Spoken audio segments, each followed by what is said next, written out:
Yo, what's good, YouTube? Thank you guys for watching. If you like this type of content, please like this video and sub to the channel. Today I'm reacting to this crazy thing I just randomly saw. It's every level of the internet explained in 7 minutes. Let's get right into it. Internet is the colossal iceberg floating in the deep sea. The tip you see above the water is surface web, the glitzy, glossy stuff everyone knows, kind of like the front row at a red carpet event. It's the front page of the magazine, where everything is on full display. Here you're scrolling through Instagram, watching P. Diddy's latest party posts, thanking Beyoncé for dropping a new single, laughing at last night's meme recap, and keeping up with the juiciest celeb news. You might be checking $0 deals on Temu, asking the weirdest questions on Reddit, subscribing to Alchemy Explainer, or even discovering your girlfriend on OnlyFans.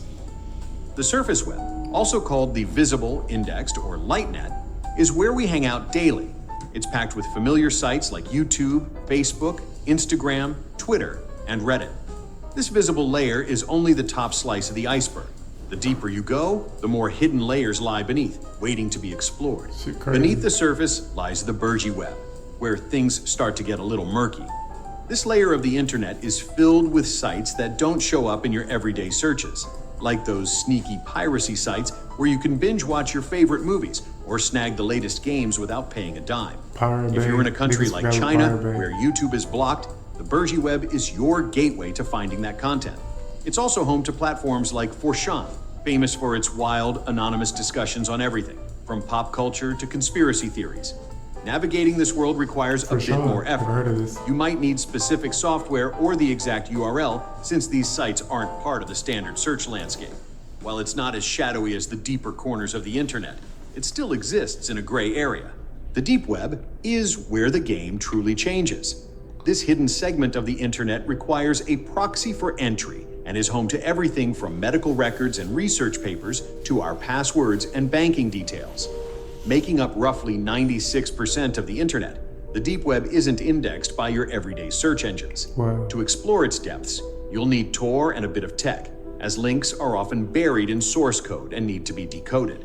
Though mainly used for secure, legitimate purposes, this realm has its shadowy side.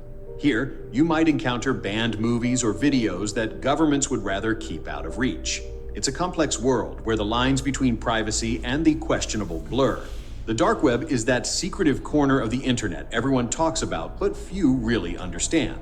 Here, anonymity reigns supreme. Some people seek privacy, while others have more dubious intentions. To access this hidden realm, you need the Tor browser, part of the Onion Router network. Picture sending a letter through a maze. You know where you start and end, but the path in between is concealed. That's how Tor keeps your online journey encrypted and anonymous.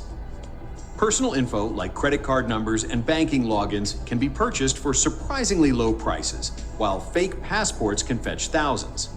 Dark web marketplaces function like Amazon, complete with ratings and reviews. But for illegal goods, there are services ready to break into accounts or launch DDoS attacks. The dark web isn't entirely lawless. Law enforcement actively tracks illegal activities, shuts down websites, and prosecutes offenders. Just browsing isn't illegal, but what you find could land you in trouble. It's like sneaking a peek into a cookie jar filled with forbidden treats. Silk Road, launched by Ross Ulbricht, aka Dread Pirate Roberts, was notorious for trading illegal drugs and contraband, operating as a free market experiment hidden from government oversight. But success attracted law enforcement, leading to Ulbricht's arrest after a slip-up in a public library. Another troubling corner of the web is Revenge, home to the infamous site Pink Meth. This platform lets users anonymously post explicit photos of their exes without consent, often exposing victims' personal info and social media links. Pink Meth's shady operations drew law enforcement's attention during Operation Animus in November 2014, leading to its shutdown along with over 24 other sites. You've probably heard of Forshan, the infamous image board known for its wild and varied content. Now let me introduce you to 8chan, which makes Forshan look like a walk in the park. Google even banned it from search results because of the seriously problematic stuff lurking there. There's a particularly disturbing board where users post shockingly inappropriate videos and images involving their pets, often dogs, in illegal and unsettling ways. Then there are rumors of red rooms for live torture and murder, mostly considered creepy urban legends, as there's no solid proof they exist. Despite its grim reputation, the dark web is also a vital tool for journalists and activists needing to evade oppressive governments. Marianas Web. The Mariana Trench is the deepest part of the ocean, lurking about 7 miles down in the Philippines. It's so deep that even scientists are still scratching their heads over parts of it. Marianas Web is like the internet's Mariana Trench.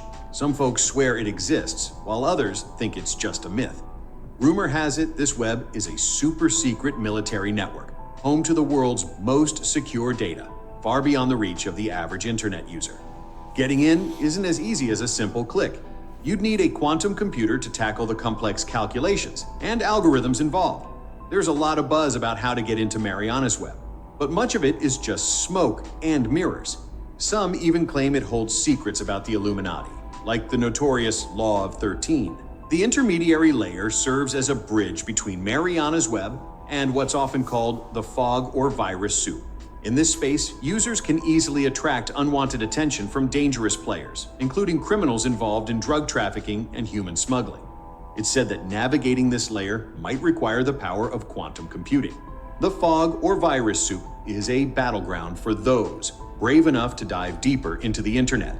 Here, it's a fierce competition, all aiming to reach the coveted 8th level, or do whatever it takes to stop others from getting there. Level 8 is considered the holy grail of internet power, and the desire to claim that spot drives participants to intense efforts, whether it's climbing up or sabotaging their rivals. Primark. The Primark system is the ultimate enigma of the internet, cloaked in mystery and intrigue. It's rumored to hold control over the entire internet, operating beyond the reach of government oversight and traditional authority. First noticed during deep web scans back in the early 2000s, the Primark system is largely unresponsive, sending out unchangeable commands. Even cutting-edge technologies like quantum computing can't crack its code. The true nature and purpose of the Primark system spark intense speculation. Some theories suggest it's a covert control mechanism, while others believe it's an experimental networking framework. Whatever it is, it unveils a hidden side of the internet that remains a mystery to most users. Sheesh. Yeah, man. Thank y'all for watching, man. Like, it's just crazy to see. I mean, I'm well aware the dark web exists in like all these other markets, like unknown marketplaces, but it's just crazy to see how much of this new technology with quantum computers can go into hacking into the depths, the deepest of the depths of the internet, and what, you know what I'm saying, how much information is sealed in a place where you can't get it. But overall, this whole internet thing is crazy. I feel like AI and quantum computing can really crack a lot of codes and release a lot of information randomly that, like, you know, the average person or conspiracy theories could be answered with, you know what I'm saying, the help of this technology.